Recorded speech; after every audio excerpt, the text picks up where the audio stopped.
जय Hind students, personal classes में आप सभी का स्वागत है। आज हम बहुपद के बारे में जानेंगे। एक्सरसाइज 2.1।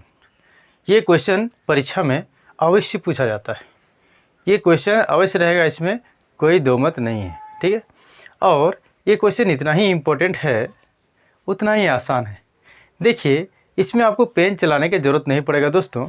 एक बार आप देख लेंगे तो हमेशा के लिए आपका माइंड में आ जाएगा। देखिए इसको कैसे सॉल्व करते हैं। ये एक्सरसाइज 2.1 का पहला क्वेश्चन है। ये इसका कहना है किसी बहुपद के लिए, है ना। किसी बहुपद मान लिया जाए, बहुपद क्या है, px है। किसी बहुपद px के लिए y बराबर px दिया हुआ है, y बराबर px दिया हुआ है। ये कह रहा है कि px के शून्यकों की संख्या ज्ञात कीजिए, यानी px के कितने शून्यक होंगे, कितने वैल्यू होंगे, यानी उसका मान कितना होगा, है ना। तो हम सबसे पहले जानेंगे बहुपद क्या है। आप रैखिक बहुपद, द्विघात बहुपद, त्रिघात बहुपद ये सब तो आप जानते ही होंगे, फिर भी एक बार हम संक्षिप्त परिचय करवा देते हैं। ध्यान दीजिएगा मेरे मित्रों, ये जो है मान लिया जाए हम लिखते हैं ax² plus bx plus c is equal to 0। इसका मतलब क्या हुआ, यानी इसको हम लोग द्विघात समीकरण कहेंगे।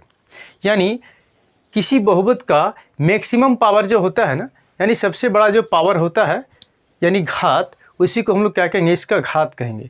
तो इस x में देखिए यहाँ पावर 2 है, यहाँ कुछ नहीं मतलब 1 है। तो सबसे बड़ा पावर इसके लिए क्या हुआ, इस समीकरण के लिए सबसे बड़ा पावर 2 हुआ, इसीलिए इसको हम कहेंगे द्विघात समीकरण।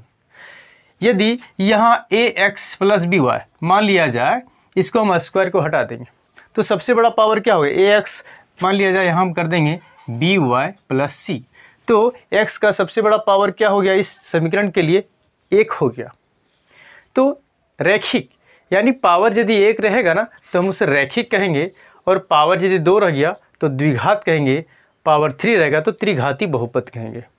तो आप ध्यान दीजिएगा, द्विघात समीकरण का क्या है, ax² plus bx plus c के रूप में होता है, जहाँ a b c कोई संख्या हो सकता है ना, 1 2 3 4 5 कुछ भी हो सकता है। लेकिन ध्यान दीजिएगा, a किसी भी कंडीशन में शून्य नहीं होना चाहिए। शून्य यदि हो जाएगा तो ये पूरा को क्या शून्य कर देगा, इसका मतलब ये द्विघात तो हट जाएगा, शून्य हो जाएगा, द्विघात का कोई वैल्यू नहीं रहेगा। तो इस तरह से यदि पूछा जाएगा कि द्विघात समीकरण के लिए b और c तो शून्य हो सकता है, लेकिन a की भी किसी भी हालत में शून्य नहीं होना चाहिए, क्योंकि a यदि हम शून्य कर देते हैं तो ये पूरा शून्य हो जाता है और इसका घात ही खत्म हो जाता है, यानी इसका पावर जो है सबसे मैक्सिमम पावर ये हट जाता है। इसलिए इस तरह का क्वेश्चन में आप ध्यान दीजिएगा। अब ध्यान दीजिएगा, ये तो आप पहले से जानते होंगे, ये और ये दो रेखाएं है ना, यानी ये पड़ी हुई रेखा, एक खड़ी रेखा, इसको हम क्या कहते हैं, क्षैतिज रेखा, और इसको कहते हैं ऊर्ध्वाधर रेखा, ठीक ना। यानी अब ध्यान दीजिएगा दोस्तों, ये x का अक्ष है, ये अक्ष क्या है, x अक्ष है, x एक्सिस है। इसको हम x लिखते हैं और इधर x डैश का मतलब माइनस होता है, और यहाँ y लिखेंगे और यहाँ y डैश का मतलब क्या होता है, माइनस होता है ना। डैश लगा दिया मतलब माइनस, अब उसके स्थान पर माइनस भी रख सकते हैं, कोई दिक्कत नहीं। अब ये क्वेश्चन तो मात्र 1 मिनट का है, लेकिन थोड़ा सा डिटेल समझने से क्या है कि हम ये जो है आपका माइंड में हमेशा के लिए चला जाएगा, आप कभी भूल नहीं पाएंगे, है ना। देखिए अब आपको करना क्या है, शून्यकों की संख्या। देखिए क्वेश्चन दो तरह से आपको पूछ सकता है, हो सकता है y बराबर px यहाँ दिया हुआ, हो सकता है यहाँ दे दे x बराबर py। आपको ऐसे भी पूछा जा सकता है x बराबर py, उस समय आप गड़बड़ नहीं करेंगे। गड़बड़ कब नहीं करेंगे, जब आपको पूरा डिटेल्स पता रहेगा, नहीं तो तुरंत देखेंगे अरे ये क्वेश्चन है तो तुरंत हल हो जाएगा और आप आंसर गलत करके आ जाएंगे। तो फिलहाल हम देखते हैं y बराबर px के लिए शून्य कितना होगा। ये पहला नंबर क्वेश्चन, ये दूसरा नंबर। अब ध्यान देना, y का जो मान खोजेंगे दोस्तों, दाहिना साइड में देखना क्या है, x है। इसका मतलब y का मान किसी भी कंडीशन में हमको x में ही खोजना है।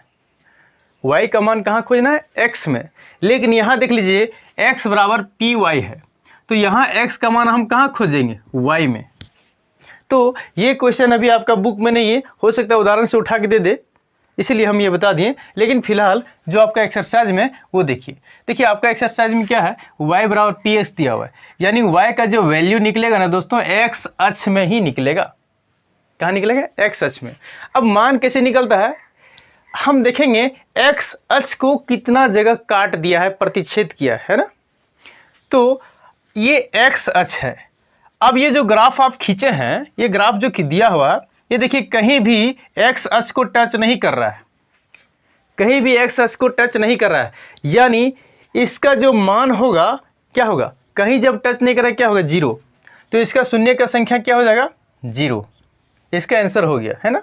आप आंसर में क्या लिख देंगे, शून्यकों की संख्या बराबर इसका क्या हो जाएगा, 0 लिख देंगे है ना। शून्यकों की संख्या क्या लिख देंगे, 0। अब दूसरा नंबर में चलते हैं। 2 क्वेश्चन बनाते बनाते आप खुद कर लेंगे। अब इसमें भी y बराबर पी एक्स, यानी y का जो मान निकलेगा दोस्तों x में आपको खोजना है। कहाँ खोजना है, x में। अब देखिए x अक्ष तो यही ना है, ये तो y अक्ष है, हम कहाँ खोजेंगे, x में। चूंकि y बराबर पी एक्स है और हमको वैल्यू कहाँ खोजना है, x में। दाईं तरफ जो रहेगा उस पर गौर कीजिएगा, दाईं तरफ यानी p रहेगा इसके साथ में है ना, पी एक्स। y का मान कहाँ खोजना है, पी एक्स में, यानी x अक्ष में खोजना है आपको। अब ध्यान दीजिएगा, जो आप ग्राफ खींचा हुआ है ना, ये x अक्ष को कितना जगह प्रतिच्छेद कर रहा है। देखिए ये x अक्ष को एक ही जगह काट रहा है, इसका मतलब इसका शून्यकों की संख्या कितना होगा, 1। इसको आप क्या लिख सकते हैं, 1 है ना। ये आपका आंसर हो गया। इसी तरह से अब हम आगे क्वेश्चन बताते हैं, अब इसको नोट कर लीजिए।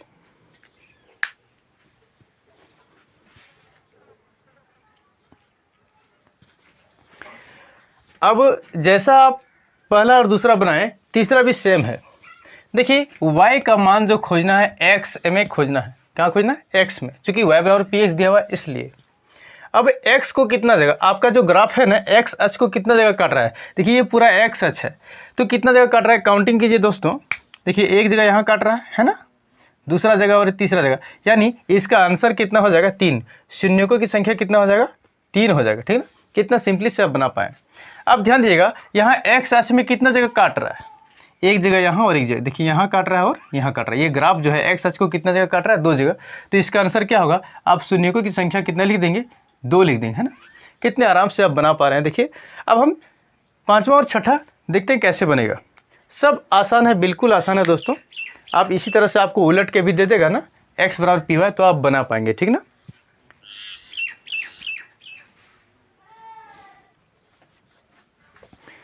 अब चौथा नंबर क्वेश्चन देखिए, y बराबर पी एक्स दिया हुआ है, यानी y का जो मान खोजेंगे हम x अक्ष में खोजेंगे, ठीक है ना।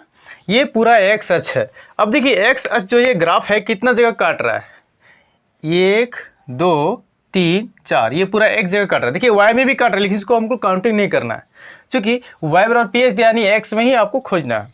तो 1 2 3 4, यानी इसका आंसर कितना हो जाएगा, 4 हो जाएगा। कितना लिखेंगे, 4। शून्यकों की संख्या आप 4 लिख सकते हैं। अब यहाँ देखिए मित्रों, x अक्ष को कितना जगह काट रहा है, एक यहाँ हो गया, दूसरा हो गया और ये तीसरा, 3 स्थान पर ये काट रहा है ना।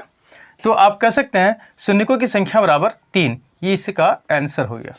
कितनी आसानी से बना पाए। लेकिन ध्यान दीजिएगा, कभी कभी क्या करता है ना, परीक्षा में आपको दिक्कत नहीं होगा, कभी कभी उलट के पूछ देता है। मान लिया जा ये तो आपका बन गया, लेकिन ऐसे नहीं पूछ के ऐसे पूछता, यहाँ यदि रहता कि x बराबर पी वाई है ना, यदि ऐसा रहता तो क्या होता। ऐसे आपका है नहीं, लेकिन आप समझ लीजिए, यदि आपको घुमा के भी पूछ देगा तो आप नहीं घूम जाएंगे है ना। तो x बराबर क्या है, पी वाई। देखिए y बराबर जब पी एक्स था ना, तो हम मान कहाँ खोज रहे थे, x अक्ष में। अब हमको कहाँ खोजना है, x बराबर पी वाई, यानी y अक्ष में हमको मान खोजना है। देखिए ये पूरा y है। इस केस में आंसर कितना हो जाता है कि एक जगह कट कर रहा है y को, एक आंसर होता। यहाँ कितना होता, यहाँ देखिए y एक जगह काट रहा है, यानी यहाँ भी आंसर 1 होता यदि ऐसा पूछता तो।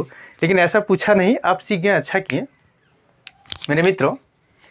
यदि ये क्लास आपको अच्छा लगा होगा तो कृपया लाइक शेयर एंड सब्सक्राइब करें, अपने दोस्तों के साथ शेयर करें जो फिलहाल तैयारी कर रहे हैं, है ना। धन्यवाद।